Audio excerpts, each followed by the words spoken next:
you. जय Hind sir. Thank you. Message from Lok Sabha Secretary General. Sir, with your kind permission, I rise to report that the Lok Sabha at its sitting held on the 11th August 2026 passed the following bills. 1.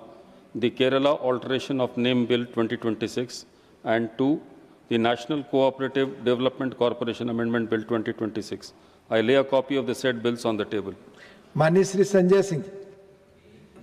धन्यवाद मान्यवर, आपने इस महत्वपूर्ण bill pay मुझे अपनी बात कहने का मौका दिया। मान्यवर, मैं इस बिल के विरोध में अपनी बात कहने के लिए खड़ा हुआ हूं और उसकी सबसे बड़ी वजह यह है कि जब हम लोग राजनीति में आए तो हम लोगों ने प्रख्यात समाजवादी नेता डॉक्टर राम मनोहर लोहिया जी को पढ़ा, जिन्होंने नारा दिया, सोशलिस्टों ने बांधी गांठ, पिछड़े पावे 100 में 60। हम लोग बाबा साहब डॉक्टर भीमराव अंबेडकर जी को पढ़ के आए, जिन्होंने नारा दिया, समाज के वंचित और शोषित व्यक्ति को उसका अधिकार मिलना चाहिए, नौकरियों में आरक्षण मिलना चाहिए। पिछले दिनों जब हम बात कर रहे थे कि हाई कोर्ट और सुप्रीम कोर्ट में जजों की संख्या कितनी दलित की है, कितने आदिवासी समाज से है, कितने पिछड़े वर्ग के लोगों की है, तो सरकार की ओर से उत्तर आया। मान्यवर, आपके सामने उत्तर आया। देखिए, पिछड़े दलितों की बात होती है तो रोकना शुरू कर देते हैं। नहीं, आप बोले, ये ठीक बात नहीं है। कोई नहीं रोक रहा आपको। तो सर, दलितों, आदिवासियों, पिछड़ों के बारे में जब पूछा गया तो सरकार के मंत्री महोदय ने आपके सामने कहा कि इसमें हमारा कोई हस्तक्षेप नहीं है, तो कॉलेजियम तय करता है।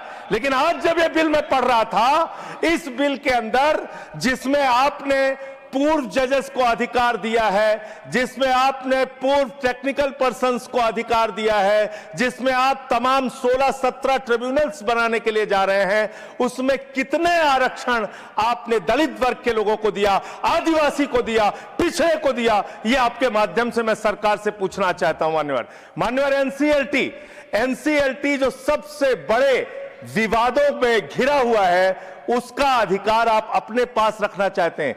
इस कमेटी को एनसीएलटी गठन करने का अधिकार नहीं है। क्यों अधिकार नहीं है? क्योंकि वीडियोकॉन का हजारों करोड़ रुपए, 97% पैसा जो उसके ऊपर कर्ज था वो माफ कर दिया गया और मात्र 3% पैसा वसूला गया। 5,53,000 करोड़ रुपए में से मात्र 3.5 लाख करोड़ रुपए माफ किया गया और बाकी पैसा वसूल किया गया। ये सारा खेल एनसीएलटी के माध्यम से हो रहा है, जिसमें हजारों लाखों करोड़ रुपए बड़े बड़े पूंजीपतियों का आप माफ करते हैं और उसके गठन का अधिकार आप अपने हाथ में रखना चाहते हैं।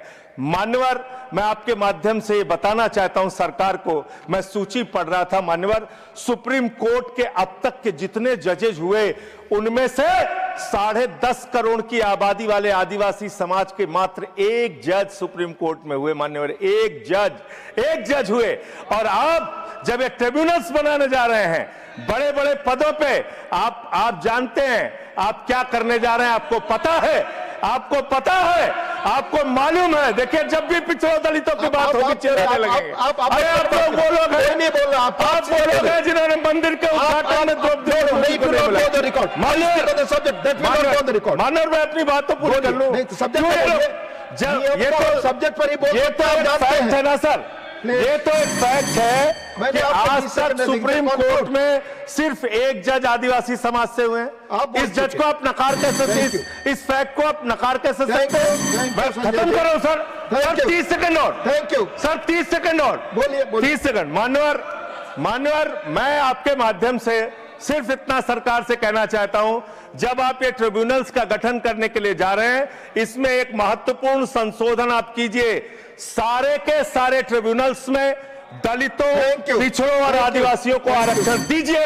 हम इसके विरोध में हैं जब तक आप ऐसा नहीं करते। यस, माननीय parliamentary affairs minister. Sanjay Singh ji ने जो कहा, बात बहुत गंभीर भी है और मैं ये नहीं कह रहा हूं कि वो गलत बात कह रहे हैं, वो जो बता रहे हैं वो सही बात है, लेकिन संदर्भ को क्लियर रखना जरूरी है क्योंकि ये बहुत महत्वपूर्ण विषय है और जुडिशरी से जुड़े हुए हैं।